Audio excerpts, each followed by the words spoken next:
আমরা দেখতে পাচ্ছি এখানে লেখা আছে 4th square root of 16 divided 3 plus cubic square root 8 divided 9 minus cubic square root 125 plus cubic not cubic square 25 square root divided 3। আচ্ছা, এটাকে আমরা এখন যে কাজটা করব সেটা হচ্ছে 16-র উপরে আছে কি একটা 4th স্কোয়ার রুট আছে। 16কে আমরা কিভাবে ভাঙতে পারি? 16 মানে হচ্ছে 2 দ্বারা ভাগ করলে 8 দোকানে 16, 2 দ্বারা ভাগ করলে 4 দোকানে 8, 2 দ্বারা ভাগ করলে 2 দোকানে 4। দেখো 2 গুণ 2 গুণ 2 গুণ 2 এটা আসতেছে। এটাকে কি যখনই আমরা 4th স্কোয়ার রুট করব তার মানে কি আসতেছে? এই 2 আছে কয়টা? 4টা। যখন স্কোয়ার রুটটা উঠাই ফেলবো তখন ইনটু 1/4 আসবে। তার মানে 4 আর 4 যদি কাটাকাটি করি অনলি পাবো 2।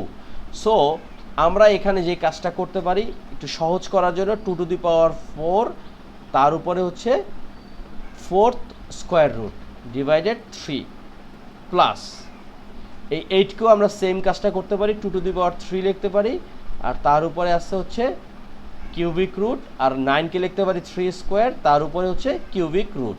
ভেঙে ফেললাম।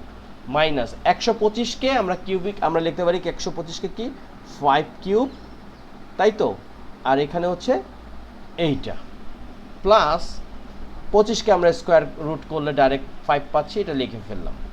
আমরা একটা লাইন বেশি করব যাতে বুঝতে সহজ হয়।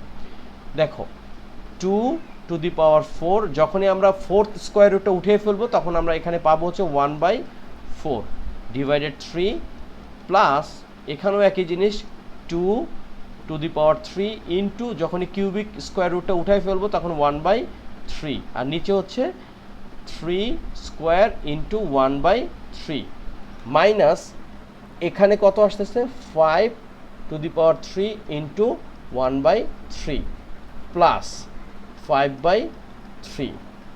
লক্ষ্য করি এখানে 4 কাটা, তার মানে 2/3 প্লাস এখানে 3 আর 3 কাটা, অর্থাৎ এখানে পাচ্ছি হচ্ছে 2, আর নিচে পাচ্ছি 3 টু দি পাওয়ার 2/3। যেহেতু কাটাকাটি যাচ্ছে না তার মানে 2 এর সাথে 1 গুণ করে 2 হইল,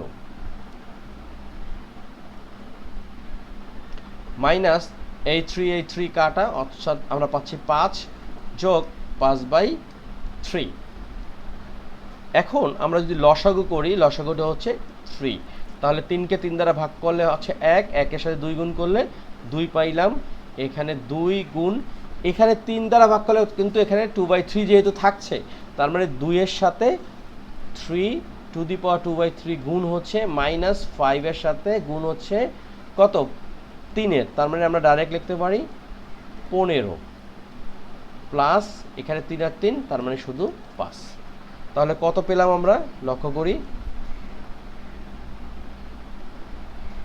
আমরা পাচ্ছি এখানে 2 আর 5 যোগ করলে হচ্ছে 7, 7-এর থেকে যদি 15 বিয়োগ করি আমরা পাবো 8, তার মানে আমরা এখানে লিখতে পারি 2 into 3 to the power 2/3 minus কত 8 ডিভাইডেড 3।